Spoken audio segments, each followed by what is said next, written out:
अभ्रमं भंगरहितं अजडं विमलं सदा आनन्दतीर्थमधुलं भजेदापत्रयापहं चित्रये पदैश्च गम्भीरैर्वाक्यैर्मानैर्खण्डितैः गुरुभावं विञ्जयन्ती भाति श्रीजयतीर्थवाक् अर्थिकल्पितकल्पोऽयं प्रत्यर्थिगजकेसरी व्यासतीर्थगुरुर्भूयादस्मदिष्टार्थसिद्धये तपो विद्या विरक्त्यादि सद्गुणौघाकरानहं वादिराजगुरुं वन्दे हयग्रीवपदाश्रयान् दुर्वादिध्वान्तरवे वैष्णवेन्दीवरेन्दवे श्रीराघवेन्द्रगुरवे नमोऽत्यन्तदयालुवे स्वभक्तानुग्रहार्थाय सामीप्याद्ध्रुवमागतान् महीपतिं गुरुं वन्दे सर्वविद्याविशारदान् अस्मद्गुरुसमारम्भां टीकाकृत्पादमध्यमां श्रीमदाचार्यपर्यन्तां वन्दे गुरुपरम्पराम् आपादमौलिपर्यन्तं गुरूणामाकृतिं स्मरेत् तेन विघ्नाः प्रणश्यन्ति सिद्ध्यन्ति च मनोरथाः स्वस्तिस्तदामखिलसन्मङ्गलानि भवन्तु श्लोकैकश्रवणपठनमात्रेण भक्तिस्तूणां निखिलकलिकृतकल्मष अपनोदनधर्माद्यखिल पुरुषार्थसाधनीभूते श्रीवेदव्यासदेवमहामुनिविरचिते भविष्योत्तरपुराणे श्रीवेङ्कटेशचरितनाम प्रथमोऽध्यायः। हरिः ओं हरिः ओं हरिः ओं। ಕಡುಕರುಣೆ ನೀನೆಂದರದೆ ಹೇರೊಡಲ ನಮಿಸುವೆ ನಿನ್ನಡೆಗೆ ಬೆಂಬಿಡದೆ ಪಾಲಿಸು ಪರಮ ಕರುಣಾ ಸಿಂಧು ಎಂದೆಂದು ನಡು ನಡುವೆ ಬರುತ್ತಿಪ್ಪ ವಿಘ್ನವ ತಡೆದು ಭಗವನ್ನಾಮ ಕೀರ್ತನೆ ನುಡಿದು ನುಡಿಸೆನ್ನಿಂದ ಪ್ರತಿ ದಿವಸದಲ್ಲಿ ಮರೆಯದಲೆ. ಭಗವಂತನ ಕಾರುಣ್ಯ ಚಾತುರ್ಮಾಸ್ಯದಲ್ಲಿ ಜ್ಞಾನ ಸತ್ರಕ್ಕೆ ಬಹಳ ಪ್ರಾಧಾನ್ಯ. ಹಾಗಾಗಿ ಭಗವಂತ ಒಂದು ರೀತಿಯಲ್ಲಿ ನಮ್ಮ ವ್ರತಗಳೊಟ್ಟಿಗೆ ಭಗವಂತನ ಸ್ಮರಣೆಯನ್ನು ಮಾಡುವಂತಹ ಅನೇಕ ಅಂಶಗಳನ್ನು ಒದಗಿಸಿಕೊಟ್ಟಿದ್ದಾನೆ. ಒಂದೆರಡು ವರ್ಷ ಅಲ್ಲೆಲ್ಲ ಸಂಚಾರ ಮಾಡಿ ಬಂದ ವೃಷಭಾದ್ರಿ, ನಾರಾಯಣಾದ್ರಿ, ಮತ್ತೆ ಸಸ್ತಾನೇ ವಾಸ ಅಂತೇಳಿ ವೈಕುಂಠಕ್ಕೆ ಬಂದು ಸೇರಿದಾನೆ ಸ್ವಾಮಿ. ಯಾವುದಾದರೂ ಭಗವಂತ ಯಾವಾಗ ಶೈನಿ ಏಕಾದಶಿ ಎಂದು ಚಾತುರ್ಮಾಸ್ಯದಲ್ಲಿ ದೀಕ್ಷಿತನಾಗುತ್ತಲಿದ್ದಾನೋ ತುಳಸಿ ವಿವಾಹದವರೆಗೂ ನೋಡಿಕೊಂಡು ಬಂದಾಗ ಒಂದು ಭಗವಂತನ ಸ್ಮರಣೆಗಳೇ, ಬೇರೆ ಯಾವುದೂ ಇಲ್ಲವೇ ಇಲ್ಲ. ಅದು ವಿನಾಯಕ ಚತುರ್ಥಿ ಇರ್ಬೋದು, ಋಷಿಪಂಚಮಿ ಇರ್ಬೋದು, ಕೃಷ್ಣನಿಲ್ಲದ ಯಾವುದೇ ವಿಚಾರಗಳು ಇಲ್ಲವೇ ಇಲ್ಲ. ಹಾಗಾಗಿ ಜ್ಞಾನ ಸತ್ರಕ್ಕೆ ಪ್ರಾಧಾನ್ಯ. ಅದು ಈ ಆಶ್ವಯುಜ ಮಾಸದ ಪ್ರತಿಪದೆಯಿಂದ ಹಿಡಿದುಕೊಂಡು ದಶಮಿವರೆಗೂ ಕೂಡ ಶ್ರೀನಿವಾಸನ ಚರಿತ್ರೆಯನ್ನು, ಸಚ್ಚಾಸ್ತ್ರಗಳ ಶ್ರವಣವನ್ನು, ಎಣ್ಣೆಯ ದೀಪ, ಭಗವಂತನ ಅಲಂಕಾರ ವಿವಿಧ, ಬ್ರಾಹ್ಮಣ ಸುವಾಸನೀಯರ ಭೋಜನ ಇತ್ಯಾದಿಗಳು ಕೂಡ ಭಗವಂತನ ಪ್ರೀತಿಯನ್ನು ಗಳಿಸಲಿಕ್ಕೆ ಸಹಾಯಕವಾಗತಕ್ಕಂತಹ ಅಂಗಗಳು. ಹಾಗಾಗಿ ಅದನ್ನು ಇಟ್ಟುಕೊಂಡು ಹೊರಟಾಗ ಮತ್ತೆ ನಾವು ಈ ಯಾವ ಶರದೃತುವಿನಲ್ಲಿ ಸೇರಿಕೊಂಡಿದ್ದೇವೆ, ಶ್ರೀನಿವಾಸನ ಚರಿತ್ರೆಯನ್ನು ಕೇಳಲಿಕ್ಕೆ ಇಲ್ಲೆಲ್ಲ ಸೇರಿದ್ದೇವೆ. ಇದೇ ರೀತಿಯಾಗಿ ನಾವು ಹೇಗೆ ಸೇರಿದ್ದೇವೋ ಹಾಗೆ ಸೂತ ಪುರಾಣಿಕರು ಕೂಡ ಬರುವುದಕ್ಕಿಂತ ಮುಂಚೆ ಶೌನಕಾದಿ ಋಷಿಗಳೆಲ್ಲ ಸೇರಿದ್ದಾರೆ. ಕಲಿಬಾಧೆಗೆ ಹೆದರಿದ್ದಾರೆ. ಜ್ಞಾನಸತ್ರ ಭಗವಂತನ ಸ್ಮರಣೆಯಲ್ಲಿ ತೊಡಗಿದಂತಹ ಸಮಯದಲ್ಲಿ ಸೂತ ಪುರಾಣಿಕರನ್ನು, ಬಂದಂಥವರನ್ನು ಗೌರವಿಸಿ ಪ್ರಾರ್ಥಿಸಿ ಕೇಳಿಕೊಳ್ಳುತ್ತಲಿದ್ದಾರೆ. ಎಂತಹ ಭಗವಂತನ ಚರಿತ್ರೆಯನ್ನು ಕೇಳುತ್ತಲಿದ್ದಾರೆ. ಬ್ರಹ್ಮರುದ್ರಾದಿವಂದ್ಯಂ ತ್ವಾಂ ಭಜೆ ವೆಂಕಟನಾಯಕಂ ನಿವಾರಯಸ್ವ ಅನಿಷ್ಟಾನಿ ಸಾಧಯ ಇಷ್ಟಾನಿ ಮಾಧವ. ಇದು ವೇದವ್ಯಾಸ ದೇವರು ಭವಿಷ್ಯೋತ್ತರ ಪುರಾಣಕ್ಕೆ ಶ್ರೀನಿವಾಸನ ಚರಿತ್ರೆಯನ್ನು ಹೇಳಲಿಕ್ಕೆ ಮಾಡುವಂತಹ ಮಂಗಲಾಚರಣೆ. ಇದು ನಾವು ಶರಣಾಗತರಾಗಬೇಕಾಗುತ್ತಲಿದೆ. ಭಜಿಸುತ್ತಲಿದ್ದೇನೆ. ಯಾರ್ಯಾರನ್ನೋ ಭಜಿಸಿದರೆ ಏನೂ ಫಲ ಸಿಗೋದಿಲ್ಲ. ಯಾವ ವ್ಯಕ್ತಿಯನ್ನು ಭಜಿಸಿದರೆ ನಮ್ಮ ಅನಿಷ್ಟಗಳು ದೂರವಾಗಿ ಇಷ್ಟಪ್ರಾಪ್ತಿಗಳು ಆಗುತ್ತಲಿದ್ದಾವೋ ಅಂತಹ ಭಗವಂತನನ್ನು ಸ್ತುತಿ ಮಾಡೋಣ, ಭಜಿಸೋಣ, ಕೀರ್ತಿಸೋಣ ಎಂಬುದಾಗಿ ವೇದವ್ಯಾಸ ದೇವರು ಹೇಳ್ತಾ ಇದ್ದಾರೆ. ನಿವಾರಯಸ್ವ ಅನಿಷ್ಟಾನಿ ಸಾಧಯ ಇಷ್ಟಾನಿ ಮಾಧವ.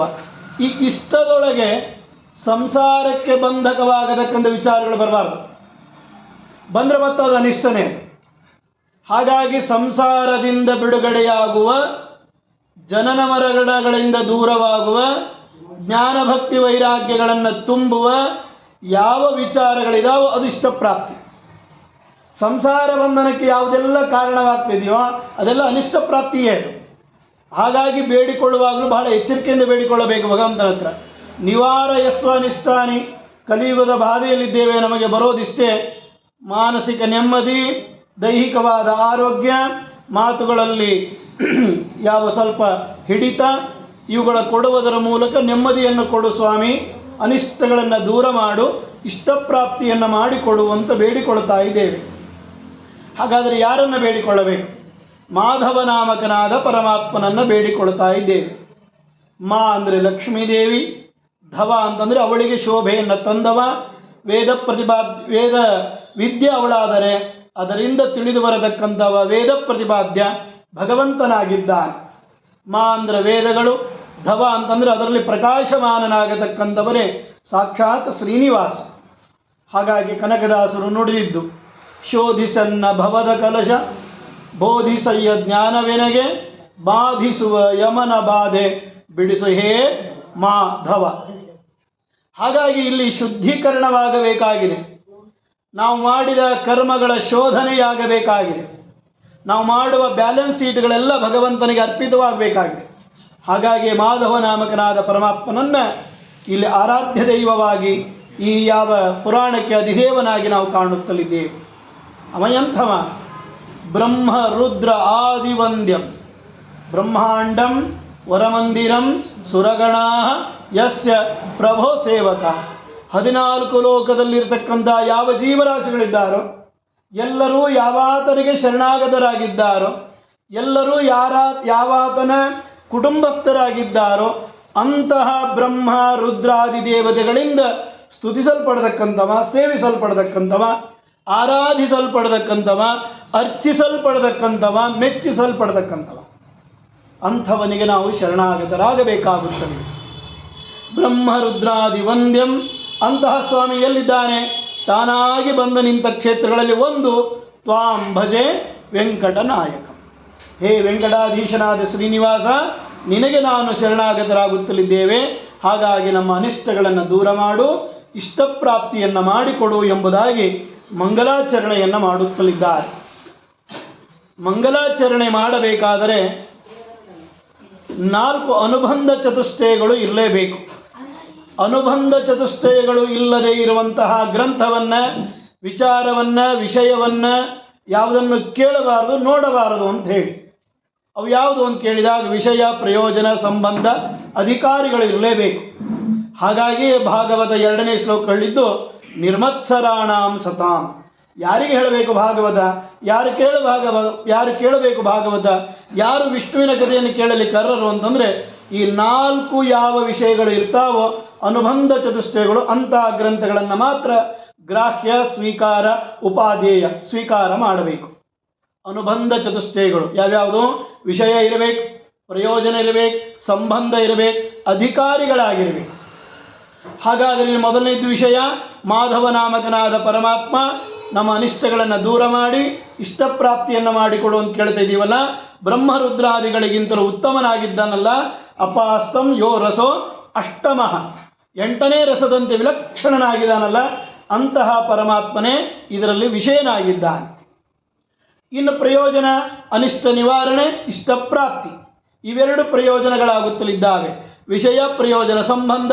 ಸ್ವಾಮಿ ಈಶನಾಗಿದ್ದಿ, ನಾನು ದಾಸನಾಗಿದ್ದೆ. ಈ ಭಾವನೆ, ಈ ಭಕ್ತಿ, ಈ ಜ್ಞಾನ, ಈ ತಿಳುವಳಿಕೆ ಇರಲೇಬೇಕು, ಕಡೆತನ ಇರಬೇಕು.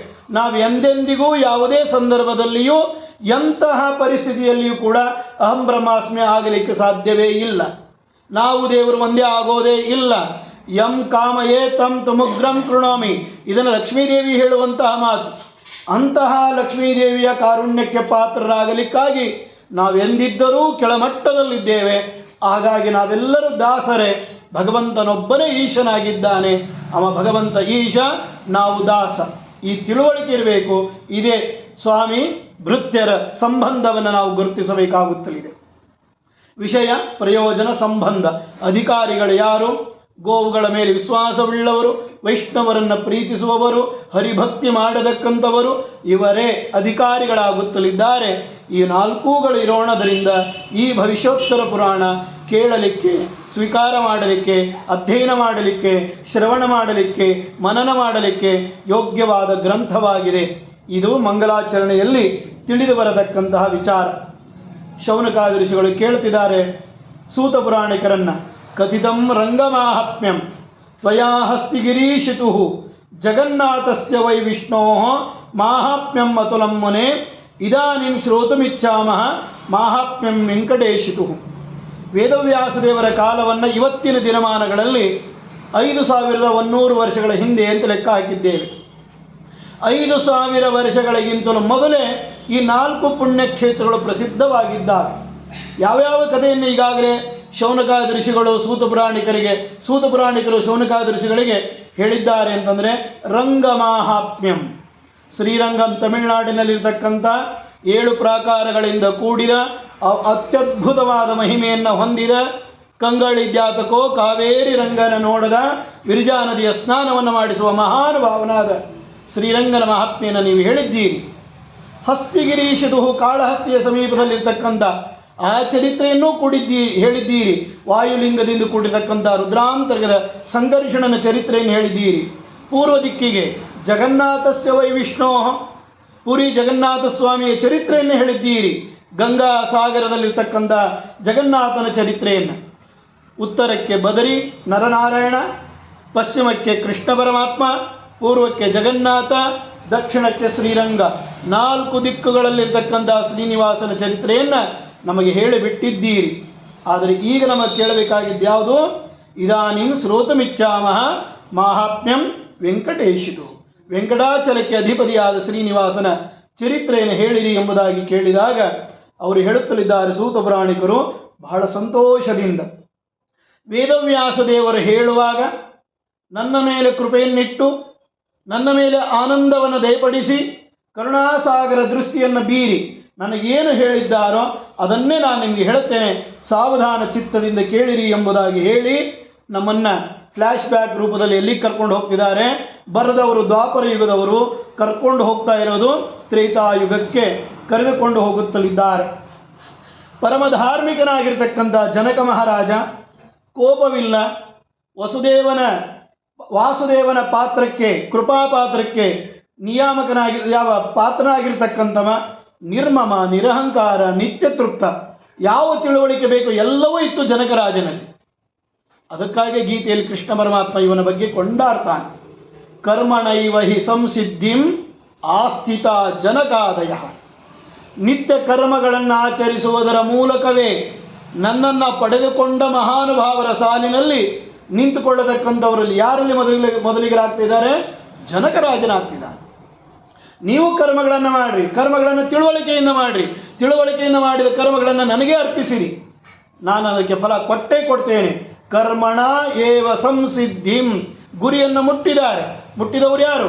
ಆಸ್ಥಿತ, ನನ್ನ ಮೇಲೆ ಶ್ರದ್ಧೆ, ನನ್ನ ಮೇಲೆ ಭಕ್ತಿ, ನನ್ನ ಮೇಲೆ ತಿಳುವಳಿಕೆ, ನನ್ನನ್ನೇ ಪಡೆಯಬೇಕೆಂಬ ಹಂಬಲ ಉಳ್ಳತಕ್ಕಂಥ ಜನಕಾದಿ ಋಷಿಗಳು ನನ್ನನ್ನು ಹೊಂದಿದ್ದಾರೆ. ಇದರಲ್ಲಿ ಸಂಶಯವೇ ಬೇಡ ಎಂಬುದಾಗಿ ಕೃಷ್ಣ ಪರಮಾತ್ಮ ಯಾರು ಉದಾಹರಣೆಯನ್ನು ತಗೊಳ್ತಿದ್ದಾನೆ? ಜನಕ ಮಹಾರಾಜನ ಉದಾಹರಣೆ. ಅದೇ ಜನಕ ಮಹಾರಾಜ ನಿರಹಂಕಾರಿಯಾಗಿದ್ದಾನೆ, ನಿತ್ಯ ತೃಪ್ತನಾಗಿದ್ದಾನೆ. ಇಂತಹ ಯಾವ ಜನಕ ಮಹಾರಾಜನಿಗೆ ಒಬ್ಬ ತಮ್ಮನೊಬ್ಬನಿದ್ದಾನೆ, ಕುಶಧ್ವಜ ಅಂತ ಹೇಳಿ. ಇಲ್ಲಿ ಶಾಸ್ತ್ರ ಬರಿಬೇಕಾದರೆ ಕುಶಕೇತು ಅಂತ ಬರೀತಾರೆ.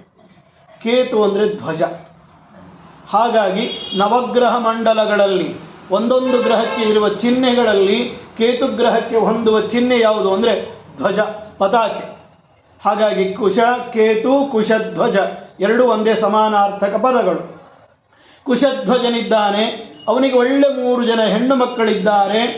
ಹೀಗಾಗಿ ಆನಂದದಿಂದಿದ್ದಾನೆ, ಎಲ್ಲವೂ ಸುಖವಾಗಿದೆ, ಎಲ್ಲವೂ ಸೌಭಾಗ್ಯವಾಗಿದೆ, ನಿತ್ಯೋತ್ಸವ, ನಿತ್ಯ ತೋರಣ.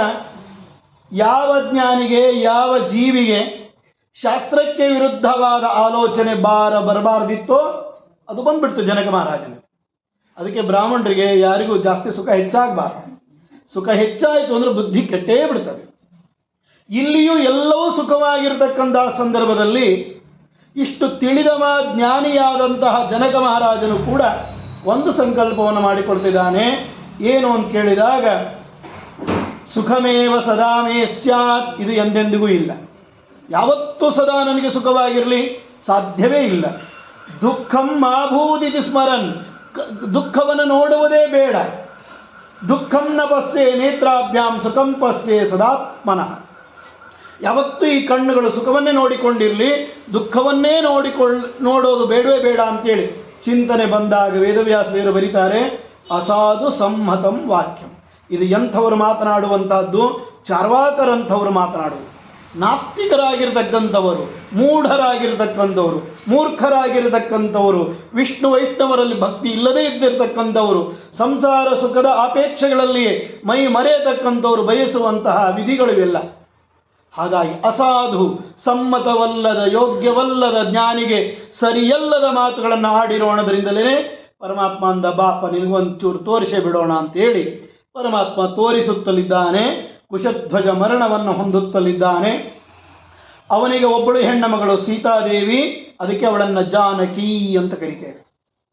ಎಂತಹ ಜನಕ ಮಹಾರಾಜನ ವಂಶ ಅಂತಂದರೆ, ಈ ರುಕ್ಮಿಣೀ ದೇವಿಗೆ ವೈದರ್ಭಿ ಅಂತ ಒಂದು ಹೆಸರು. ವೈದರ್ಭಿ ವಿದರ್ಭ ದೇಶದ ಕುಮಾರಿ ಅಂತೇಳಿ. ಹಾಗೆ ಸೀತೆಗೆ ಒಂದು ಹೆಸರಿದೆ, ವೈದೇಹಿ ಅಂಥೇಳಿ, ವಿದೇಹ ದೇಶದ ರಾಜಕುಮಾರಿ ಅಂತೇಳಿ. ವಿದಹ ಏವ ಅರ್ಭಕಾಹ. ಇವರ ವಂಶದಲ್ಲಿ, ಭೀಷ್ಮಕ ರಾಜನ ವಂಶದಲ್ಲಿ, ಜನಕ ಮಹಾರಾಜನ ವಂಶದಲ್ಲಿ ಹುಟ್ಟಿ ಬಂದಂಥವರೆಲ್ಲರೂ ಕೂಡ ಮಕ್ಕಳಿರುವಾಗಲೇ ಜ್ಞಾನಿಯಾದಂಥವರು. ವಿದಹ ಏವ ಅರ್ಭಕ. ಅರ್ಭಕ ಅಂದರೆ ಮಕ್ಕಳು, ಸಣ್ಣ ಸಣ್ಣ ಮಕ್ಕಳು. ಎಂಥವರು? ವಿದಹ, ಜ್ಞಾನಿಗಳು. ಈ ಸ್ವಭಾವ, ಈ ವಿಚಾರಗಳು ಸಿಕ್ಕವರು ಯಾರಿಗೆ ಅಂತಂದರೆ ವೈದರ್ಭಿಗೆ, ವೈದೇಹಿಗೆ. ವೈದೇಹಿಗೆ ಇನ್ನೊಂದು ಅರ್ಥ ಇದೆ, ಆ ಮಾತು ಬೇರೆ. ಆದರೆ ವಿದಹ ಏವ ಅರ್ಭಕಾಹ, ಹುಟ್ಟುತ್ತಲೇ ಜ್ಞಾನಿಗಳಾದವರು, ತಿಳಿದವರು ತಪ್ಪು ಮಾಡಿದರೆ ಅದು ಅನಾಹುತ, ಭಾಳ ದೊಡ್ಡ ಅನಾಹುತ. ತಿಳಿಲಾರದವ್ರು ಮಾಡಿದರೆ ಹೋಗ್ಲಿ ಬಿಡು ಅಂತಂದು ಬಿಡ್ಬೋದು, ತಿಳಿದು ಮಾಡಿದರೆ ಭಾಳ ದೊಡ್ಡ ತಪ್ಪು. ಜನಕ ಮಹಾರಾಜ ಆಲೋಚನೆ ಮಾಡಿದ್ದೇ ತಪ್ಪು. ಕುಶಧ್ವಜ ಮರಣವನ್ನು ಹೊಂದಿದ, ಗೋಳಾಡುತ್ತಲಿದ್ದಾನೆ. ಕುಶಧ್ವಜನ ಹೆಂಡತಿ ಸತಿ ಸಹಗಮನ ಹೊಂದುತ್ತಲಿದ್ದಾಳೆ. ಆಗ ಆ 3 ಜನ ಹೆಣ್ಣು ಮಕ್ಕಳು ಯಾವ ತನ್ನ ಮಗಳನ್ನು ಇಟ್ಟುಕೊಂಡಂಥವನಾಗಿ ದುಃಖವನ್ನು ಬದಿಗಿಟ್ಟು ತಮ್ಮನ ಸಂಸ್ಕಾರಗಳನ್ನೆಲ್ಲ ಮಾಡಿ ದುಃಖದಲ್ಲೇ ಕಾಲವನ್ನು ಕಳೆಯುವಾಗ, ಯಾವಾಗ ದುಃಖ ಯೋಗವಾಗಿ ಪರಿಣಮಿಸುತ್ತೋ, ದುಃಖ ಶತ್ರುತ್ವವಾಗಿ ಪರಿಣಮಿಸಬಾರ್ದು, ದುಃಖ ಹಗೆತನವಾಗಿ ಪರಿಣಮಿಸಬಾರ್ದು, ದುಃಖ ಲೋಭವಾಗಿ ಪರಿಣಮಿಸಬಾರದು. ಅದರ ಬದಲು ಯೋಗವಾಗಿ ಪರಿಣಮಿಸಿದರೆ ಯಾರಾದರೂ ಉತ್ತಮ ವ್ಯಕ್ತಿಗಳು ನಮ್ಮ ಹತ್ತಿರಕ್ಕೆ ಬರ್ತಾರೆ. ಹೇಗೆ ಪರೀಕ್ಷಿತ ರಾಜನಿಗೆ ಶುಕಮಹಾಮುನಿಗಳೋ, ಹೇಗೆ ಅಂಬರೀಷ ಚಕ್ರವರ್ತಿಗೆ ದುರ್ವಾಸ ಮುನಿಗಳೋ, ಹಾಗೆ ನಮಗೂ ಕೂಡ ಒಬ್ಬ ವ್ಯಕ್ತಿಗಳು ಬಂದೇ ಬರ್ತಾರೆ. ಹಾಗೆ ಇಲ್ಲಿ ಬಂದವರು ಯಾರಾಗುತ್ತಲಿದ್ದಾರೆ? ಅದೇ ಶತಾನಂದ ಮಹರ್ಷಿಗಳು. ಹೆಸರೇ ತಿಳಿಸಿಕೊಡ್ತದೆ, ಶತಾನಂದ. 100 ಪಟ್ಟು ಆನಂದವನ್ನು ಕೊಡತಕ್ಕಂಥವರು. ಯಾವುದಕ್ಕೆ? ದುಃಖಕ್ಕೆ ಮೆಡಿಷನ್, ಅದೇ, ಮತ್ತೊಂದೇನಲ್ಲ. ಹಾಗಾಗಿ ಜ್ಞಾನಿಗಳ, ಸಜ್ಜನರ ಸಹವಾಸವೇ ದುಃಖಗಳಿಗೆಲ್ಲ ಪರಮ ಔಷಧಿ. ಬಂದಂತಹ ಶತಾನಂದ ಋಷಿಗಳನ್ನು ಕೂಡಿಲಿಸಿದ, ಅತಿಥಿ ಸತ್ಕಾರ ಮಾಡಿದ, ಪಾದಗಳನ್ನು ತೊಳೆದ, ತನ್ನ ದುಃಖವನ್ನು ಹೇಳಿಕೊಳ್ಳುತ್ತಲಿದ್ದಾನೆ. ಹೀಗೆ ನನ್ನ ತಮ್ಮ ತೀರಿಕೊಂಡ, ಅವನ ಹೆಂಡತಿ ಸತಿಸಗಮನ ಮಾಡಿದಳು, ನನಗಾದರೂ ವಯಸ್ಸಾಗಿದೆ, ಮುಪ್ಪಾವಸ್ಥೆಯಲ್ಲಿದ್ದೇನೆ. ಜನಕ ಮಹಾರಾಜ ತನ್ನ ಆಯುಷ್ಯವನ್ನು ಹೇಳಿಕೊಳ್ಳೋದು ಎಷ್ಟು? 80,000 ವರ್ಷಗಳಾಗಿದೆ. ಸತ್ಯವಾದ ಮಾತುಗಳನ್ನೇ ನಾವು ಕೇಳ್ತಾ ಇದ್ದೀವಿ, ಯಾವುದು ಸುಳ್ಳಲ್ಲ. ಹಾಗಾಗಿ ಹೇಳುವಂತಹ ಸಂದರ್ಭದಲ್ಲಿ ನನ್ನ ಮಕ್ಕಳೆಲ್ಲರೂ ಕೂಡ ಬಹಳ ಸುಂದರಿಯರಾಗಿದ್ದಾರೆ, ಯಾಕೋ ಏನೋ ಗೊತ್ತಿಲ್ಲ, ರಾವಣ ಮೇಲಿಂದ ಮೇಲೆ ಬಂದು ಹೋಗ್ತಿದ್ದಾನೆ. ಹಾಗಾಗಿ ನನ್ನ ದುಃಖವನ್ನು ಪರಿಹಾರ ಮಾಡಿರಿ.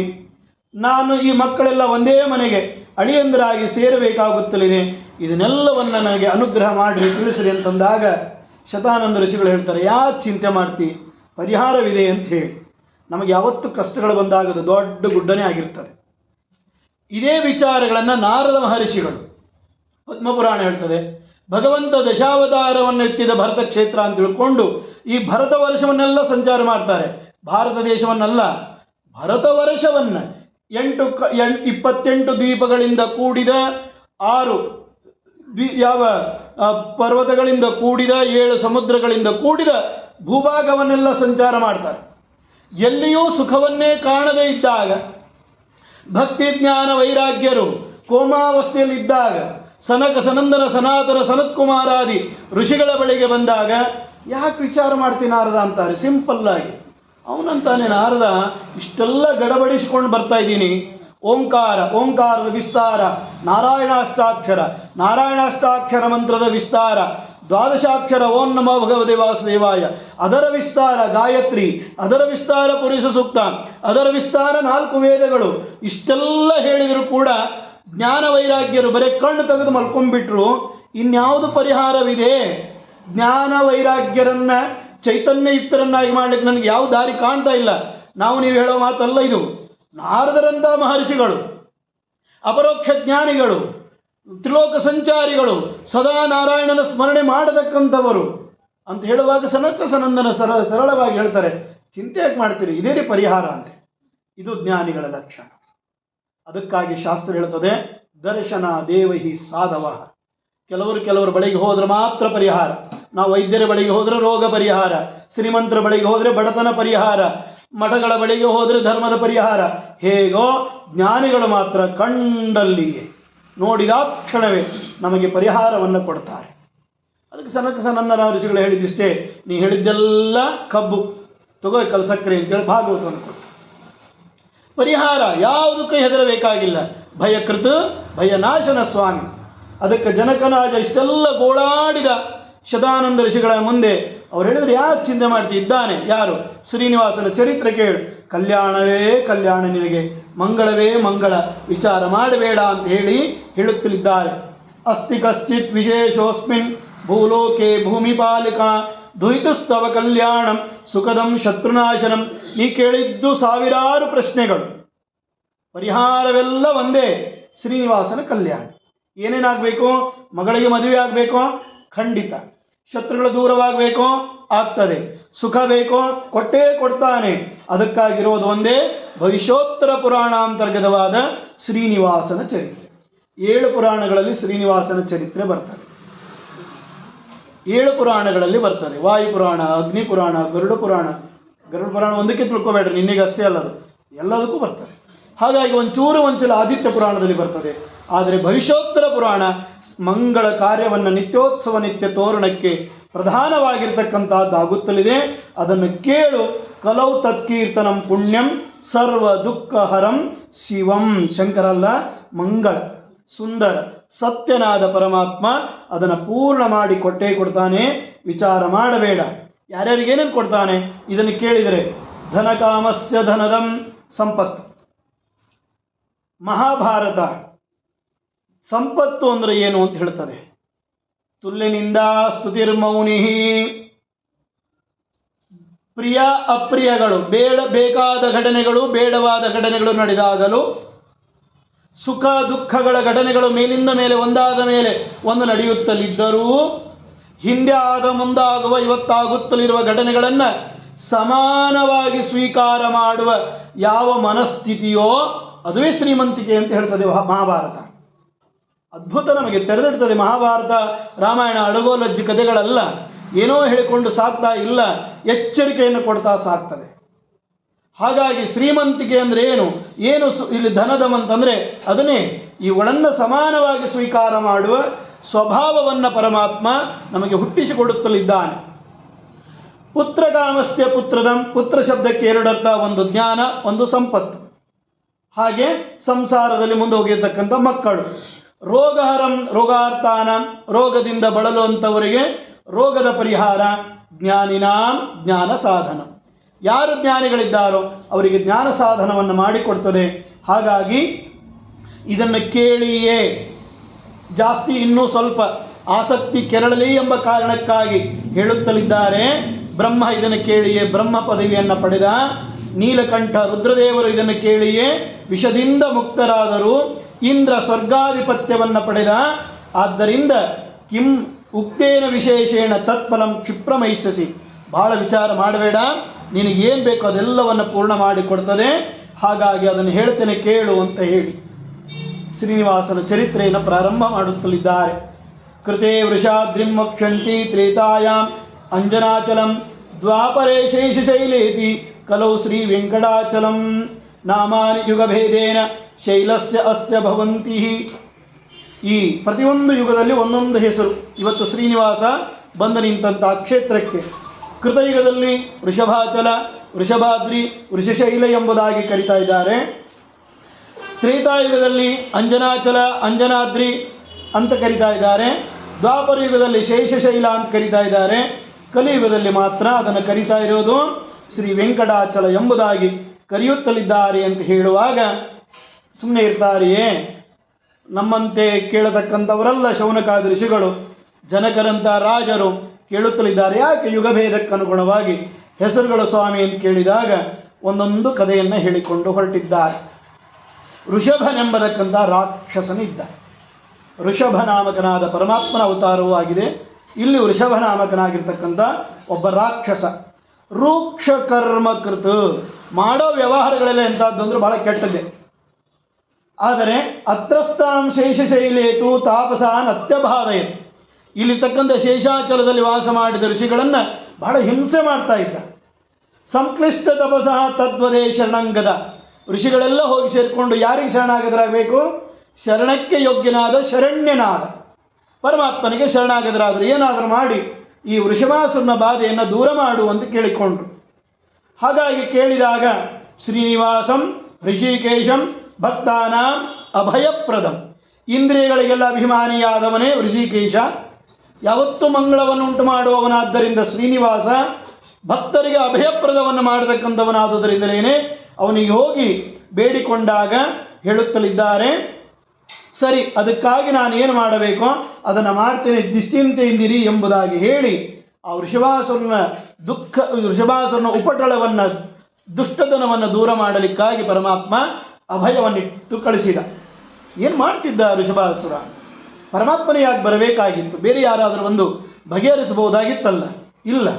ತುಂಬುರು ನಾಮಕ ತೀರ್ಥ ಅದ್ಭುತವಾದದ್ದು. ವರ್ಷಕ್ಕೊಮ್ಮೆ ಇವತ್ತಿಗೂ ಸ್ನಾನ ಮಾಡಲಿಕ್ಕೆ ಬಿಡ್ತಾರೆ, ವರ್ಷಕ್ಕೊಮ್ಮೆ ಬಿಡ್ತಾ ಇದ್ದಾರೆ.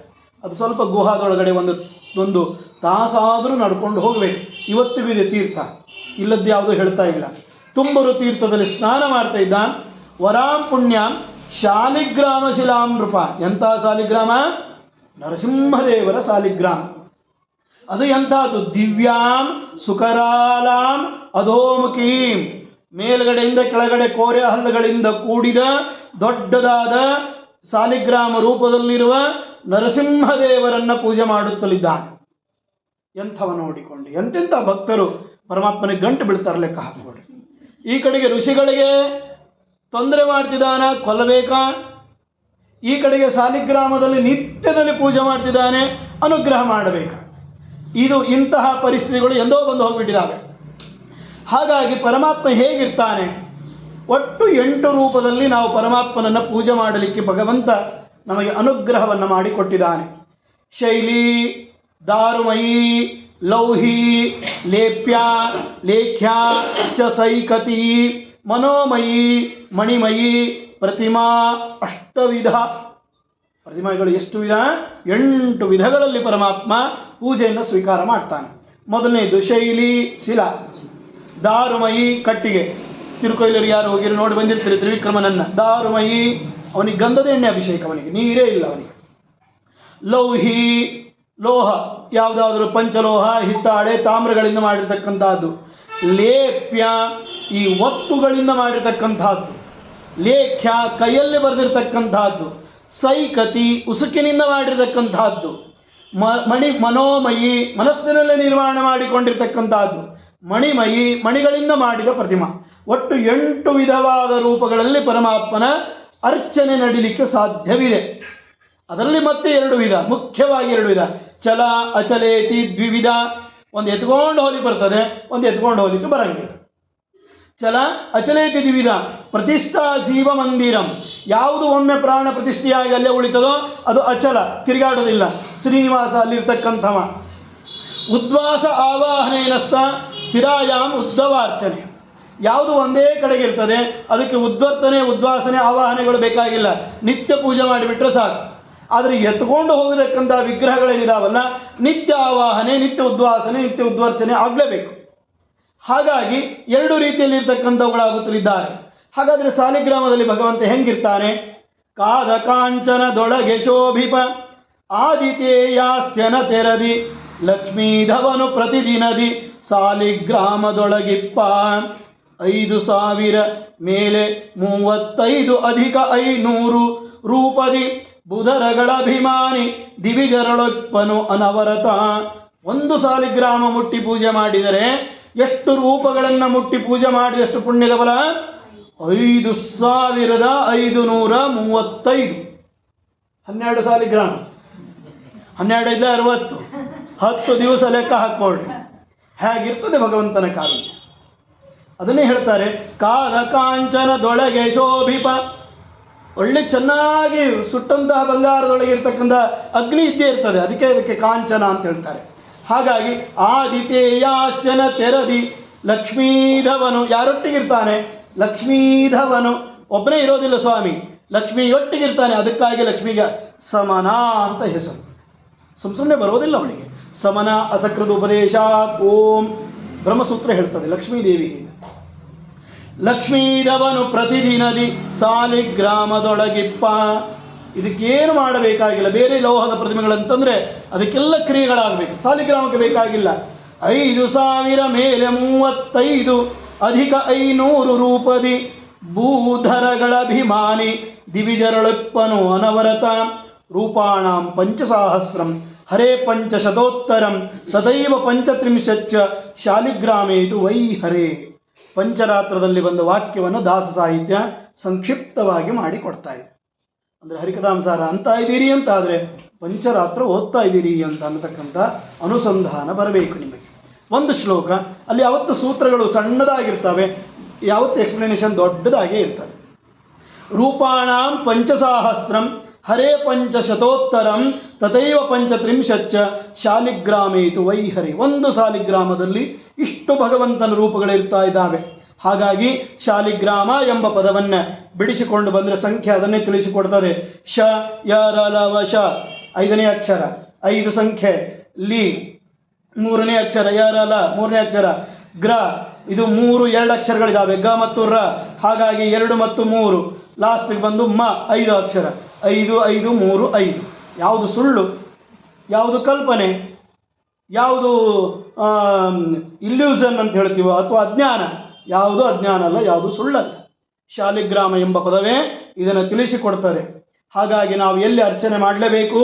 ಪ್ರತಿಮೆ ಸಾಲಿಗ್ರಾಮ ಗೋ ಅಭ್ಯಾಗತ ಅತಿಥಿ ಶ್ರೀ ತುಳಸಿ ಪಿಪ್ಪಲ ಯತಿ ವನಸ್ಥ ಗೃಹಸ್ಥ ವಟು ಯಜಮಾನ ಸ್ವಪರಜನ ಪೃಥ್ವಿ ಜಲಶಿಖಿ ಪವನತಾರ ಪಥ ನವಗ್ರಹ ಯೋಗಕರಣ ಭಾತಿಥಿ ಸಿತಾಸಿತ ಪಕ್ಷ ಸಂಕ್ರಮ ಅವನ ಅಧಿಷ್ಠಾನ. ಎಷ್ಟೊಂದು ಅಧಿಷ್ಠಾನಗಳು ಮೇಲೆ ಎಂಟು ಹೇಳಿದ್ವಿ, ಮತ್ತೆ ಇವರು ಒಡೆದು ಹೇಳ್ತಾ ಇದ್ದಾರೆ, ಬಿಡಿಸಿ ಹೇಳ್ತಿದ್ದಾರೆ. ಇದುವೇ ಈ ಯಾವ ಸೂತ್ರಗಳ ಲಕ್ಷಣ, ಶಾಸ್ತ್ರಗಳ ಲಕ್ಷಣ ಇದನ್ನು ವಿಸ್ತಾರ ಮಾಡಿ ಹೇಳ್ತಾ ಇರ್ತಕ್ಕಂಥ ಪ್ರತಿಮೆ ಸಾಲಿಗ್ರಾಮ. ಹಾಗಾಗಿ ಪ್ರತಿಮೆಗಳಲ್ಲಿ ಇದ್ದಾನೆ ಸಾಲಿಗ್ರಾಮ ಭಗವಂತನ ವಿಶೇಷ ಸನ್ನಿಧಾನ ಎಂಬುದನ್ನು ನಾವು ಅರ್ಥ ಮಾಡಿಕೊಳ್ಳಬೇಕಾಗುತ್ತಲಿದೆ.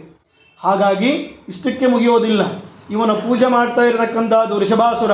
ಯಾವ ದೇವರ ವಿಗ್ರಹ? ನರಸಿಂಹನಾಮಕನಾದನವ ವಿಗ್ರಹ. ಹೆಂಗಿರ್ತಾನೆ ಸ್ವಾಮಿ?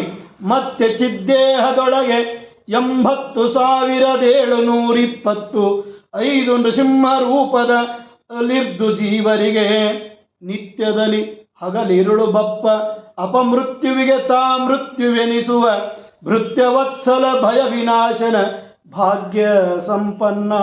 ಭಾಗ್ಯ ಮತ್ತೆ ಲಕ್ಷ್ಮಿ ಯಾರಿಂದ ಕೂಡಿಕೊಂಡಿದ್ದಾನೆ? ಬಿಡುಗಡೆಯೇ ಇಲ್ಲ. ಲಕ್ಷ್ಮಿ ಒಟ್ಟಿಗೆ ಕೂಡಿಕೊಂಡಿರ್ತಕ್ಕಂಥ ಪರಮಾತ್ಮ ಚಿದ್ದೇಹ, ಜೀವನ ಜ್ಞಾನಾನಂದವೇನಾಗಿರ್ತಕ್ಕಂಥ ಸ್ವರೂಪ ದೇಹಕ್ಕೆ ಚಿದ್ದೇಹ. ಇಲ್ಲಿ ಹೇಗಿರ್ತಾನೆ ನರಸಿಂಹ? 80,725 ರೂಪಗಳಿಂದ ಯಾವ ವ್ಯಕ್ತಿ ನರಸಿಂಹದೇವರ ಆರಾಧನೆಯನ್ನು ಮಾಡ್ತಿದ್ದಾನೋ ಇಷ್ಟು ಭಗವದ್ ರೂಪಗಳ ಆರಾಧನೆ. ಮತ್ತೆ ಚಿದ್ದೇಹದೊಳಗೆ 80,725 ನೃಸಿಂಹ ರೂಪದಲ್ಲಿರ್ದು ಜೀವರಿಗೆ ನಿತ್ಯದಲ್ಲಿ ಹಗಲಿರುಳು ಬಪ್ಪ. ಯಾವಾಗ ಬರ್ತದೋ ಗೊತ್ತಿಲ್ಲ, ನೀರಿನ ಮೇಲಿನ ಗುಳ್ಳೆಯಂತೆ.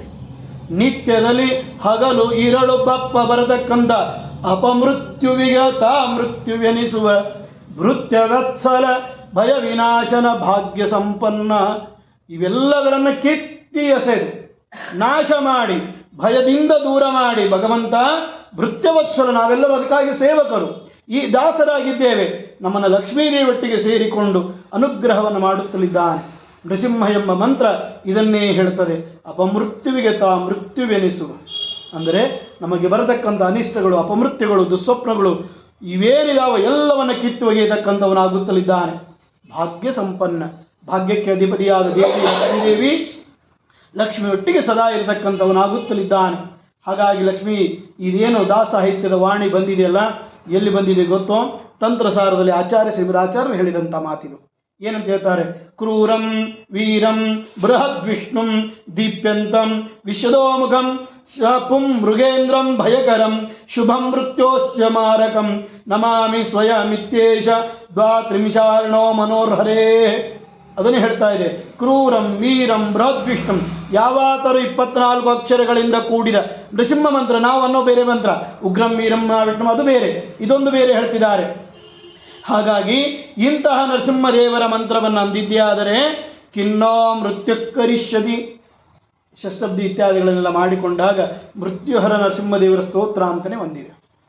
ಒಂದು 12 ಶ್ಲೋಕಗಳಿದಾವೆ ಬಹುಶಃ. ಅದು ಆ ಮಂತ್ರವನ್ನು ಇದನ್ನೇ ಹೇಳ್ಕೊಡ್ತದೆ. ಇಷ್ಟೆಲ್ಲ ಮಾಡ್ಕೊಂಡು ಹೋದರೆ ಯಾವ ಮೃತ್ಯು ಬಂದು ನಿನಗೇನು ಮಾಡಿಯಾ ಅಂತ ಹೇಳಿ ಅದನ್ನೇ ಹೇಳ್ತಾರೆ.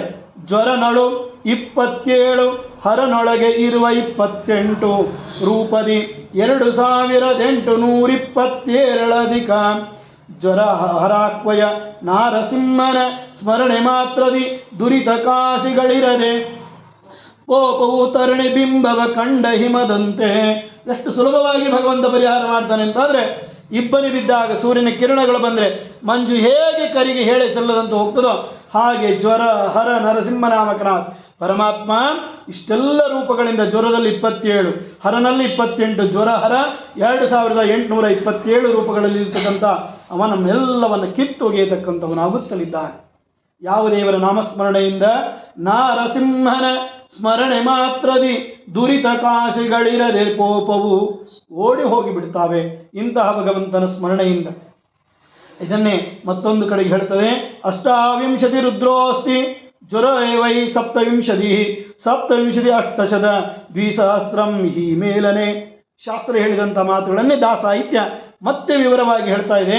ಜ್ವರ ಎಷ್ಟು, ಹರ ಎಷ್ಟು, ಆ ರೂಪಗಳನ್ನು ನಾವಿಲ್ಲಿ ಕಾಣತಕ್ಕಂಥವರಾಗುತ್ತಲಿದ್ದೇವೆ. ಇಂತಹ 24 ಅಕ್ಷರಗಳಿಂದ ಕೂಡಿದ ನರಸಿಂಹನಾಮಕನಾದ ಭಗವಂತನ ಉಪಾಸನೆಯನ್ನು ಒಂದೇ ತಿಂಗಳು ಮಾಡಿದರೆ, 30 ದಿನಗಳ ಮಾಡಿದರೆ ಏನು ಪುಣ್ಯದ ಬಲ ಅಂತಾರೆಂದರೆ, ಮಾಸ ಪರ್ಯಂತರವು ಬಿಡದೆ ನೃಕೇಸರಿಯ ಶುಭನಾಮ ಮಂತ್ರ ಜಿತಾಸನದಲೆ ಏಕಾಗ್ರ ಚಿತ್ತದಿ ನಿಷ್ಕಪಟದಿಂದ ಬೇಸರದೆ ಜಪಿಸಲು ವೃಜಿನಗಳ ನಾಶಗೈಸಿ ಮನೋರಥಗಳ ಪರೇಶ ಪೂರ್ತಿಯ ಮಾಡಿಕೊಡುವನು ಕಡೆಗೆ ಪರಗತಿಯನು. ಇಷ್ಟು ಕಾರುಣ್ಯ ಭಗವಂತನದು. 1 ತಿಂಗಳು ನಿರಂತರವಾಗಿ ನರಸಿಂಹನಾಮಕನಾದ ಪರಮಾತ್ಮನ ಈ ಜಪವನ್ನು ಮಾಡಿದ್ದೆ ಆದರೆ ಹೇಗೆ ಮಾಡಬೇಕು? ಜಿತಾಸನ, ಸ್ವಸ್ತಿಕಾಸನ, ಪದ್ಮಾಸನ, ಸುಖಾಸನ, ಈ 3 ಆಸನಗಳಲ್ಲಿ ಒಂದನ್ನಾಗಿಟ್ಟುಕೊಂಡಂಥವರಾಗಿ ಏಕಾಗ್ರ ಚಿತ್ತದಿ ಜಿತೇಂದ್ರಿಯರಾಗಿ ಇಂದ್ರಿಯಗಳ ಮೇಲೆ ಹಿಡಿತವನ್ನು ಸಾಧಿಸುವುದರ ಮೂಲಕ ನಿಷ್ಕಪಟದಿಂದ, ತೋರಿಕೆಗಾಗಿ ಅಲ್ಲದೆ, ಡಂಬಾಚಾರದಿಂದ ಕೂಡದೆ, ಕಣ್ಣು ಒಂದು ಕಡೆಗೆ, ಕಿವಿ ಒಂದು ಕಡೆಗೆ, ಮನಸ್ಸು ಒಂದು ಕಡೆಗೆ, ಬಾಯಿ ಒಂದು ಕಡೆಗೆ, ಜಪಮಾಲೆ ಒಂದು ಕಡೆಗೆ ಆಗದೆ, ನೆಪಗಳನ್ನು ಹೇಳಲಾರದೆ, ಬೇಸರದೆ, 1 ದಿವಸ ಮಾಡಿ 2ನೇ ದಿವಸಕ್ಕೆ ಇವತ್ತೊಂದು ದಿವಸ ಬೇಡ ನಾಳೆ ಹೋಗೋಣ ಅಂತ ಅನ್ನಲಾರದೆ ಯಾವನು ಜಪಿಸುತ್ತಲಿದ್ದಾನೋ ನಾಶಗೈಸಿ ಮನೋರಥಗಳ ಪರಮಾತ್ಮ ಪ್ರೀತಿ ಪ್ರೇಮ ಎಲ್ಲವನ್ನು ಹುಟ್ಟಿಸಿ ಉಳಿದವರ ಮೇಲೆ ಇರ್ತಕ್ಕಂಥ ಪ್ರೀತಿಗಿಂತಲೂ ಒಂದು ತೂಕ ಹೆಚ್ಚು ತನ್ನಲ್ಲಿ ಮಾಡಿಸಿಕೊಂಡಂಥವನಾಗಿ ಪೂರ್ತಿಯ ಮಾಡಿಕೊಡತಕ್ಕಂಥವನಾಗಿ ಕಟ್ಟ ಕಡೆಗೆ ಕುಂದಿಲ್ಲದ ಆನಂದದ ಸಂದೋಹ ಸುಖವನ್ನು ಉಣಬಡಿಸುವಂಥವನಾಗುತ್ತಲಿದ್ದಾನೆ. ಹಾಗಾಗಿ ಚತುರ್ವಿಂಶಾಕ್ಷರೋ ಮಂತ್ರೋ ನಿಖಿಲೇಷ್ಟ ಪ್ರದಾಯಕ. ಶಾಸ್ತ್ರ ಹೇಳ್ತದೆ 24 ಅಕ್ಷರಗಳಿಂದ ಕೂಡಿದ ನರಸಿಂಹನಾಮಕನಾಗಿರ್ತಕ್ಕಂಥ ಈ ಮಂತ್ರವನ್ನು ಅಂದಿದ್ದೇ ಆದರೆ ಇಷ್ಟೆಲ್ಲ ಫಲಗಳು. ಅದೇ ರೀತಿಯಾಗಿ ಇಲ್ಲಿ ಈ ವೃಷಭಾಸುರ ಈ ನರಸಿಂಹನಾಮಕನಾಗಿರ್ತಕ್ಕಂತಹ ಸಾಲಿಗ್ರಾಮವನ್ನು ಹೇಗೆ ಪೂಜೆ ಮಾಡ್ತಿದ್ದಾನೆ? ದಿನಂಪ್ರತಿಯಾಗಿ 16 ಪೂಜೆಯನ್ನು ನಿಶ್ಚಿಂತೆಯಿಂದ ಮಾಡ್ತಿದ್ದಾನೆ. ನಿರ್ವಿಘ್ನತೆಯಿಂದ ಮಾಡ್ತಿದ್ದಾನೆ, ಶ್ರದ್ಧೆಯಿಂದ ಮಾಡ್ತಿದ್ದಾನೆ, ಭಕ್ತಿಯಿಂದ ಮಾಡ್ತಿದ್ದಾನೆ. ಕಟ್ಟ ಕಡೆಗೆ ಅವ ಸಮರ್ಪಿಸುವ ಫಲವೇ ತನ್ನ ಕುತ್ತಿಗೆಯನ್ನು ಕತ್ತರಿಸಿ ಅರ್ಪಣೆ ಮಾಡ್ತಿದ್ದಾನೆ. ಎಷ್ಟು ಅವನು ಭಕ್ತಿ ನೋಡಿಕೊಳ್ಳಿ. ಇಷ್ಟಲ್ಲದೆ ನರಸಿಂಹಸ್ವಾಮಿ ಅವನಿಗೆ ಕಾರುಣ್ಯ ಒದಗಿಸದೇ ಇರ್ತಾನೆಯೇ? ಇಷ್ಟೆಲ್ಲ ಹೇಳಿದ್ದು ಅಂತಹ ನರಸಿಂಹನಾಮಕ ಸ್ವಾಮಿ ಅವನು ಪೂಜೆ ಮಾಡತಕ್ಕಂಥ ವಿಧಾನ ಇವುಗಳನ್ನೆಲ್ಲ ನೋಡಿದಂಥ ಸಂದರ್ಭದಲ್ಲಿ 5 ವರ್ಷಾಣಿ ಎಷ್ಟು ದಿವಸ ಸಹನೆ ಕಾಯಬೇಕಾಯ್ತು ನೋಡಿ. 1 ತಿಂಗಳಿಗೆ ನಾವು ಶಾಸ್ತ್ರ ಹೇಳ್ತದೆ ನಿಖಿಲೇಷ್ಟ ಪ್ರದಾಯಕ ಅಂತ, ಬೇಡಿದ ಇಷ್ಟಾರ್ಥಗಳನ್ನೆಲ್ಲ ಪೂರ್ಣ ಮಾಡಿಕೊಡ್ತದೆ ಅಂತ. ಆದರೆ ಇವ ಮಾಡಿದ್ದು 5,000 ವರ್ಷ. ಅಂದರೆ ಭಗವಂತನ ಕೃಪೆ ಬರಬೇಕು ಅಂತ ಆದರೆ ಎಷ್ಟು ಸಹನೆ, ಎಷ್ಟು ನಂಬಿಕೆ, ಎಷ್ಟು ಶ್ರದ್ಧೆ ಉಳಿಬೇಕು. 3 ದಿವಸ ಮಾಡಿದ್ದೀವಿ ಅಂದ್ರೆ 4ನೇ ದಿವಸ ಸಿಗಲಿಲ್ಲ ಅಂತಾದರೆ, ಒಲಿಲ್ಲ ಅಂತಂದರೆ ಅದನ್ನು ಬಿಟ್ಟೇ ಬಿಡ್ತೀವಿ, ಅಪನಂಬಿಕೆ ಮಾಡಿಬಿಡ್ತೀವಿ. ಅದಕ್ಕೆ ಕೊಟ್ಟಾನು ಸಾವಧಾನದಿಂದಿರು. ಅದಕ್ಕೆ ದೀರ್ಘ ಹಾಕಿದ್ದು, ರಸ್ವ ಹಾಕಲಿಲ್ಲ ಅಲ್ಲಿ. ಸಾವಧಾನದಿಂದಿರು ಮನವೇ, ಸಮಾಧಾನತೆಯಿಂದ ಕೂಡಿರಬೇಕಾಗ್ತದೆ. 1 ಅಲ್ಲ 2 ಅಲ್ಲ 5,000 ವರ್ಷಗಳ ತಪಸ್ಸಿನ ಫಲ ಪರಮಾತ್ಮನಿಗೆ ಶಿರಃ ಪುಷ್ಪಂ ಖಡ್ಗೇನಾಹೃತ್ಯ ಭೂಪದೆ, ಖಡ್ಗ ತೆಗೆದುಕೊಂಡು ತನ್ನ ತಲೆಯನ್ನು ಕತ್ತರಿಸಿ ಕೊಡ್ತಾ ಇದ್ದಾನೆ. ಮತ್ತೆ ಬಂದು ಸೇರಿಕೊಳ್ಳುತ್ತಲಿದೆ. ಇಂತಹ 5,000 ವರ್ಷಗಳಾದ ಮೇಲೆ ಒಲಿಯದೇ ಇರ್ತಾನ ಪರಮಾತ್ಮ. ಅರವಿಂದ ದಳಾಯಿತಾಕ್ಷ, ಅರಳಿದ ತಾವರೆಯಂತಹ ಕಣ್ಣುಗಳುಳ್ಳ ಪರಮಾತ್ಮ. ಶಿಲಾಂತರ್ಯಾಮಿ ಭಗವಾನ್, ಎಲ್ಲಿರುವ ಭಗವಂತ? ಸಾಲಿಗ್ರಾಮದಲ್ಲಿರುವ ಭಗವಂತ. ಶ್ರೀನಿವಾಸ ಸತಾಂ ಗತಿ, ಸಜ್ಜನರಿಗೆ ಒಂದೇ ಒಂದು ದಾರಿ, ಹೆದ್ದಾರಿ, ಅದುವೇ ಶ್ರೀನಿವಾಸನ ದಾರಿ. ಬಂದ ಹೊರಗಡೆ ಬಂದು ಋಷಿಕೇಶಂ ವೃಷಭಾಂ ದಂಡವದ್ಭುವಿ, ನೋಡಿದ ಕ್ಷಣವೇ ಕಟ್ಟಿಗೆಯಂತೆ ಉದ್ದಕ್ಕೆ ಬಿದ್ದು ನಮಸ್ಕಾರ ಮಾಡಿದ ವೃಷಭಾಸುರ ಶ್ರೀನಿವಾಸನಿಗೆ. ಅವನನ್ನು ಏರಿಸಿದ, ಎಬ್ಬಿಸಿ ಮೈದಡಿವಿ ಹೇಳುತ್ತಲಿದ್ದಾನೆ, ನಿನಗೇನು ಬೇಕು ಹೇಳು, ನಿನಗೇನು ಬೇಕು, ಏನು ಕೊಡಲಿ ಅಂತ ಹೇಳಿ. ನೋಡಿ, ಬಲಿಚಕ್ರವರ್ತಿ ಹೇಳಿದ್ದು ವಾಮನ ರೂಪಿ ಪರಮಾತ್ಮನಿಗೆ, ನಿನಗೇನು ಬೇಕು ಹೇಳು, ನಾ ಕೊಡ್ತೀನಿ ಅಂತ. ಇಲ್ಲಿ ಸ್ವಾಮಿಯೇ ಹೇಳ್ತಿದ್ದಾನೆ. ಅದಕ್ಕಾಗಿ ಭಕ್ತ ಪರಾಧೀನ ನಾನು ಎಂಬತಕ್ಕಂಥ ಮಾತನ್ನು ತೋರಿಸಿಕೊಡುತ್ತಲಿದ್ದಾನೆ ಸ್ವಾಮಿ. ಕೇಶವ, ಅನಂತ, ಗೋವಿಂದ, ಶ್ರೀನಿವಾಸ, ಸುರೋತ್ತಮ ಎಲ್ಲ ಮಂಗಳಮಯವಾದ ನಾಮಗಳನ್ನು ಹೇಳಿ, ನಚ ಮೋಕ್ಷಂ, ಮೋಕ್ಷ ಕೊಡಬೇಡ ನನಗೆ, ನಚ ಸ್ವರ್ಗಂ, ಸ್ವರ್ಗ ಅಂತ ಮೊದಲೇ ಬೇಡ, ಪಾರಮೇಷ್ಟಿ ಪದಂ, ಬ್ರಹ್ಮದೇವರ ಪದವಿಯನ್ನು ಅದು ಅಂತ ಮೊದಲೇ ಬೇಡ, ನಯಾಚೆ ಜಗದಾಂ ನಾಥ ಯುದ್ಧ ಭಿಕ್ಷಾಂ ಚದೀಹಿಮೆ. ಎಂತೆಂಥ ಬೈಕೆಗಳು ನೋಡ್ರಿ ಭಗವಂತನಲ್ಲಿ, ಭಕ್ತರಲ್ಲಿ ಎಂತೆಂಥ ಬೈಕೆಗಳು. ಯುದ್ಧ ಭಿಕ್ಷೆಯನ್ನು ಕೊಡು ಅಂತ ಕೇಳುತ್ತಿದ್ದಾನೆ. ಯಾಕೆ? ದಶಾವತಾರ ವಿಭವ ಶ್ರುತಸ್ಥೆ ವಿಕ್ರಮೋ ವಿಭೋ, 10 ಅವತಾರಗಳ ಚರಿತ್ರೆಯನ್ನು ಕೇಳಿದ್ದೇನೆ, ಒಂದಕ್ಕಿಂತಲೂ ಒಂದು ಮೀರಿಸುವ ವಿಕ್ರಮ ಪರಾಕ್ರಮದ ಚರಿತ್ರೆಗಳು. ಅವುಗಳನ್ನು ಕೇಳಿ ನಿನ್ನ ಜೋಡಿ ಯುದ್ಧ ಮಾಡಬೇಕು ಅಂದನಿಸಿದೆ, ಕೊಡು ಅಂತ ಕೇಳಿದಾಗ ಪರಮಾತ್ಮ ಏನು ಮಾಡ್ತಾನೆ? ದೇವ ತದ್ಭಾರತೀಂ ಶ್ರುತ್ವ, ಭಾರತೀ ಮಾತುಗಳನ್ನು ಕೇಳಿ ಕಿಂಚಿದ ಹಾಸ್ಯ ಮುಖೋಹರಿ, ಹುಚ್ಚ ಇನ್ನೇನು ಮಾಡಲಪ್ಪ, ಹಾಗೆ ಆಗ್ತದೆ ಒಂದೊಂದು ಸಲ. ಧ್ರುವ ಮಹಾರಾಜರಿಗೂ ಹಾಗೆ ಆಯಿತು. ಸ್ವಾಮಿನೇ ಎದುರುಗಡೆ ಬಂದು ವಾಸುದೇವ ನಾಮಕನಾಗಿ ನಿಂತುಕೊಂಡು ಏನೆಲ್ಲ ಬೇಕು ಹೊರ ಕೊಟ್ಟಾಗ ಮುಕ್ತಿ ಕೇಳಲಿಲ್ಲ. ಹೇಗಿರ್ತದೆ ನೋಡಿ ನಮ್ಮ ವಿಚಾರಗಳು. ಹಾಗಾಗಿ ಹೇಳಿದ, ಹಾಗೇ ಆಗಲಿ ಅಂತಂದ. ಅವರಿಬ್ಬರ ಮಧ್ಯದಲ್ಲಿ ಯುದ್ಧ ನಡೀತಾ ಇದೆ. ಬಾಹುಯುದ್ಧ, ಮುಷ್ಟಿಯುದ್ಧ, ದೃಷ್ಟಿಯುದ್ಧ ಎಲ್ಲವೂ ನಡೆಯತಕ್ಕಂಥದ್ದಾಗಿರ್ತಕ್ಕಂಥ ಸಂದರ್ಭದಲ್ಲಿ ಪರಮಾತ್ಮನನ್ನು ನೋಡುತ್ತಲಿದ್ದಾನೆ. ಹೇಗೆ ನೋಡ್ತಾನೆ? ವಿರಾಟ್ ನಾಮಕನಾದ ಭಗವಂತನನ್ನು ನೋಡ್ತಿದ್ದಾನೆ. ಎಂತಹ ಸೌಕರ್ಯ ನೋಡಿ, ಎಂತಹ ಕಾರುಣ್ಯ ಭಗವಂತನು, ಎಂತಹ ಸೌಕರ್ಯ ವೃಷಭಾಸುರದು. ಯಾಕಂದರೆ ಎಂತಹ ಪರಮಾತ್ಮ ನೋಡ್ತಿದ್ದಾನೆ.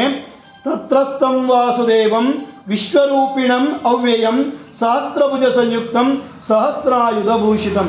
ಎಂತಹ ಪರಮಾತ್ಮನಿಗೆ ನಾವು ತೀರ್ಥ ಅಂತ ಅನ್ನಿಸಿಕೊಳ್ಳಬೇಕಾದರೆ ಅಭಿಷೇಕ ಮಾಡೋದು ಯಾವ ಮಂತ್ರದಿಂದ? ಸಹಸ್ರ ಶೀರ್ಷ ಪುರುಷ ಸಹಸ್ರಾಕ್ಷ ಸಹಸ್ರಪಾತ್. ಅಂತಹ ಯಾವ ಪುರುಷೋಕ್ತಿಯಿಂದ ಏನು ಮಾಡ್ತೀವಲ್ಲ, ಭಾಗವತ 2ನೇ ಸ್ಕಂದದಲ್ಲಿ ಹೇಳ್ತದಲ್ಲ, ಎಂತಹ ಭಗವಂತನನ್ನು ನಾವು ಧ್ಯಾನಕ್ಕಿಟ್ಕೊಳ್ಬೇಕು. ವಿಶ್ವರೂಪದಲ್ಲಿ ವ್ಯಾಪ್ತರೂಪನಾದ ಭಗವಂತನ ಉಪಾಸನೆಯನ್ನು, ಅವನೇ ಸಹಸ್ರ ಶೀರ್ಷಂ ಸಹಸ್ರವದನಂ, ಈ ರೀತಿಯಾಗಿರ್ತಕ್ಕಂಥ ಭಗವಂತ.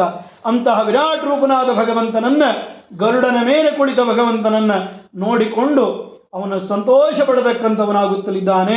ಅವನು ಮಾಡುವ ಯುದ್ಧವನ್ನು ನೋಡಿ ಪರಮಾತ್ಮ ಭೇಷ್, ಸುಂದರ, ಬಹಳ ಚೆನ್ನಾಗಿ ಮಾಡುತ್ತಲಿದ್ದಿ ಅಂತ ಹೇಳುವಾಗ ಪರಮಾತ್ಮ ಹೇಳಿದ, ಇನ್ನು ಸಾಕು, ಚಕ್ರದಿಂದ ನಾನು ನಿನ್ನ ತಲೆಯನ್ನು ಸ್ವೀಕಾರ ಮಾಡ್ತೇನೆ. ಅಂದರೆ ದಿವಸ ಕಾಯಿ ಹೊಡಿತಿದ್ದ, ಇವತ್ತು ಸಾರ್ಥಕತೆ ಪರಮಾತ್ಮನಿಗೆ ಅರ್ಪಿತ. ನಾವು ಪರಮಾತ್ಮನಿಗೆ ಅರ್ಪಣೆ ಮಾಡ್ತೇವೆ ಕಾಯಿಯನ್ನು ಯಾವಾಗ? ಕೆಟ್ಟರೆ. ಚಲೋ ಬಂತಂದ್ರೆ ಆಚಾರ್ಯ ನಮ್ಮ ದೊಡ್ಡ ಹೊಳಕದೆ ನೋಡಿ, ದೊಡ್ಡದದ ನೋಡಿ, ಸಣ್ಣ ಅದರಲ್ಲೂ ಪಾಲು ಮಾಡಿ ತೊಗೊಂಡು ಬರ್ತೀವಿ ನಾವು. ಕೆಟ್ಟರೆ ಮಾತ್ರ ಪರಮಾತ್ಮನಿಗೆ ಪ್ರೀತಿ ಅಂತ ಹೇಳ್ತೇವೆ. ಅಲ್ಲ, ಆಹರಿಷ್ಟೇ ಶಿರಕ್ಕಾಯಾತ್ ಯಥಾ ಪಕ್ವ ಫಲಂ ದ್ರುಮಾತ್. ಹೇಗೆ ಹಣ್ಣಾದ ಒಂದು ಚೆನ್ನಾಗಿ ರೈಪಡ್ ಅಂತ ಹೇಳ್ತೀವಿ, ಮಾಗಿದ ಹಣ್ಣು ಗಿಡದಿಂದ ಕಳಚಿ ಬೀಳುವ ರೀತಿಯಲ್ಲಿ ನಿನ್ನ ನಾನು ಮುಕ್ತಿಗೆ ಕರ್ಕೊಂಡು ಹೋಗ್ತೀನೋ ಅಂತಂತಾನೆ. ಹಾಗೇ ಆಗಲಿ ಅಂತ ಹೇಳಬೇಕಾದ್ರೆ ಬೇಡಿಕೊಳ್ತಾನೆ. ಚಕ್ರಪಾಣೆ ನಮಸ್ತುಭ್ಯಂ ಚಕ್ರಸ್ಯ ಚರಿತಂ ಶ್ರುತಂ. ನಿನ್ನ ಈ ಚಕ್ರದ ಮಹಾತ್ಮೆಯನ್ನು ಬಹಳ ಸಾರಿ ಕೇಳಿದ್ದೇನೆ, ಬಹಳ ರೀತಿಯಲ್ಲಿ ಕೇಳಿದ್ದೇನೆ. ಯಚ್ಚಕ್ರೇಣ ಪ್ರತಪ್ತಸ್ತು ಮುಕ್ತಿಮೇದಿನ ಸಂಶಯ. ಈ ಯಾವ ಬಿಸಿಯಾದ ಈ ಚಕ್ರದಿಂದ ಮೈಗೆ ತಾಕಿಸಿಕೊಂಡರೆ ತಪ್ತ ಮುದ್ರಧಾರಣ ಅಂತ ಹೇಳ್ತೀವಲ್ಲ, ಶ್ರೀನಿವಾಸನ ಪುರಾಣ ಹೇಳ್ತದೆ, ಯಚ್ಚಕ್ರೇಣ ಪ್ರತಪ್ತಸ್ತು, ಚೆನ್ನಾಗಿ ಅಗ್ನಿಯಲ್ಲಿ ಬೆಂದ ಚಕ್ರವನ್ನು ಧಾರಣ ಮಾಡಿದ್ರೆ ಮುಕ್ತಿಗೆ ಹೋಗ್ತಾರೆ ಅಂತ ಹೇಳ್ತಾರಲ್ಲ. ಇನ್ನು ಆ ಚಕ್ರದಿಂದ ನನ್ನ ತಲೆಯನ್ನು ತಗೊಳ್ತೀವಲ್ಲ, ಮೊದಲು ಸ್ವೀಕಾರ ಮಾಡು, ನನಗೆ ಸದ್ಗತಿಯನ್ನು ಕೊಡು ಎಂಬುದಾಗಿ ಬೇಡಿಕೊಂಡಾಗ ಅವನ ಖಾತ್ರಿತನ ನೋಡಿ, ಅವನ ವಿಶ್ವಾಸ ನೋಡಿ, ಅವನ ನಂಬಿಕೆ ನೋಡಿ ಹೇಳ್ತಾನೆ, ಯಚ್ಚಕ್ರೇಣ ಪುರಾರಾಜ ಕೀರ್ತಿಮಾನ್ ಕೀರ್ತಿಮಾಪ್ತವಾನ್. ಅಂಬರೀಷ ಚಕ್ರವರ್ತಿ ಇದೇ ಸುದರ್ಶನ ಚಕ್ರದಿಂದ ಕೀರ್ತಿಯನ್ನು ಪಡೆದಂತವ. ತಚ್ಚಕ್ರೇಣ ಹತಶೀಘ್ರಂ ವ್ರಜಾಮಿ ತವ ಮಂದಿರಂ. ಬೇಡಿದವರೆಲ್ಲ ಕೇಳಿದರೆ ಏನು ಕೊಟ್ಟಾರು? ವಸನ ವಾಹನ ಕನಕಭೂಷಣ ಕೊಟ್ಟಾರು. ತನ್ನ ಮನೆಯನ್ನೇ ತನ್ನ ಮನಸ್ಸನ್ನೇ ಕೊಡತಕ್ಕಂಥವ ಶ್ವೇತದ್ವೀಪ ವೈಕುಂಠ ಅನಂತಾಸನಗಳನ್ನು ಕೊಡುವ ಮಹಾ ಉದಾರವಂತಿಗೆ ಯಾರಾದರೂ ಒಬ್ಬರು ಇದ್ದದ್ದೇ ಆದರೆ ಅದು ಪರಮಾತ್ಮನೊಬ್ಬನೇ, ಮತ್ತಾರೂ ಇಲ್ಲವೇ ಇಲ್ಲ. ಅಷ್ಟು ಖಾತ್ರಿಯಿಂದ ಹೇಳ್ತಿದ್ದಾನೆ, ನಿನ್ನ ಮಂದಿರಕ್ಕೆ ನಾನು ಬರ್ತಾ ಇದ್ದೇನೆ ಎಂಬುದಾಗಿ. ಇಷ್ಟು ಹೇಳಿದ್ದೇ ತಡ. ಆದರೆ ಚಕ್ರ ಬಿಡುವುದಕ್ಕಿಂತ ಮುಂಚೆ ಒಂದು ಬೇಡಿಕೊಂಡ, ಸ್ವಾಮಿ ನೀನು ಬಂದು ನಾನೂ ಇದ್ದೀನಿ, 5000 ವರ್ಷ ತಪಸ್ಸು ಮಾಡಿದ ಜಾಗ, ನೃಸಿಂಹನಾಮಕನಾದ ನಿನ್ನ ಸಾಲಿಗ್ರಾಮ ಅರ್ಚನೆ ಮಾಡಿದ ಸ್ಥಳ, ಇನ್ನು ಮುಂದೆ ಈ ಹೆಸರು ನನ್ನದೇ ಹೆಸರಾಗಿರಲಿ ಎಂಬುದಾಗಿ ಕೇಳಿಕೊಳ್ಳುವಾಗ, ವರಂ ಯಯಾಚೆ ವೃಷಭ ಭವೇತ್ ಶೈಲೋ ಮಮಾಭಿಧ. ಪರಮಾತ್ಮ ಹೇಳಿದ, ಹಾಗೆ ಆಗಲಿ ಅಂತ ಹೇಳಿ. ಹಾಗಾಗಿ ಮತ್ತೆ ಸದಾನಂದ ಋಷಿಗಳು ಕೇಳ್ತಾರೆ, ಹಾಗಾದರೆ ತ್ರೇತಾಯುಗದಲ್ಲಿ ಅಂಜನಾಚಲ ಎಂಬುದಾಗಿ ಯಾಕೆ ಬಂದಿತು ಅಂತ ಕೇಳಿದಾಗ, ಮತ್ತೊಂದು ತೀರ್ಥ, ಮತ್ತೊಂದು ಭಗವಂತನ ಕರುಣೆಯ ಕೂಸು, ಅದರ ವಿಚಾರಗಳನ್ನು ನಾಳೆ ದಿವಸ ನೋಡೋಣ ಎಂಬುದಾಗಿ ಹೇಳುತ್ತಾ, ವೃಷಭಾಚಲ ವಿಚಾರದ ಮಂಗಳಮಯನಾದ ಭಗವಂತನ ಈ ಚರಿತ್ರೆಗೆ ಮಂಗಳ ಶೋಭನವೆನ್ನುತ್ತಾ ಕೃಷ್ಣಾರ್ಪಣವೆನ್ನುತ್ತಲಿದ್ದೇವೆ. ಕಾಯೇನ ವಾಚಾ ಮನುಜೇಂದ್ರೈರ್ವಾ ಬುದ್ಧ್ಯಾತ್ಮನಾ ವಾ ಪ್ರದೇಶವಾ ವಾ ಕರೋಮಿ ಯಜ್ಞ ಸಕಲಂ ಪರಸ್ಮೈ ನಾರಾಯಣಾಯೇತಿ ಸಮರ್ಪಯಾಮಿ. ಅಕ್ಷಯಂ ಕರ್ಮ ಯಸ್ಮಿನ್ ಪರೇ ಪ್ರಕ್ಷಯಂ ಯಾಂತಿ ದುಃಖಾನಿ ಯನ್ನಾಮದ. ಅಕ್ಷರೋ ಯೋಜರಃ ಸರ್ವದೈವಾಮೃತಃ ಕುಕ್ಷಿಯಂ ಯಸ್ಯ ವಿಶ್ವಂ ಸದಾ ಜಾದಿಕಂ. ದೇವತಾ ಮಂಡಲ ಪ್ರೀಣಯಾಮೋ ವಾಸುದೇವ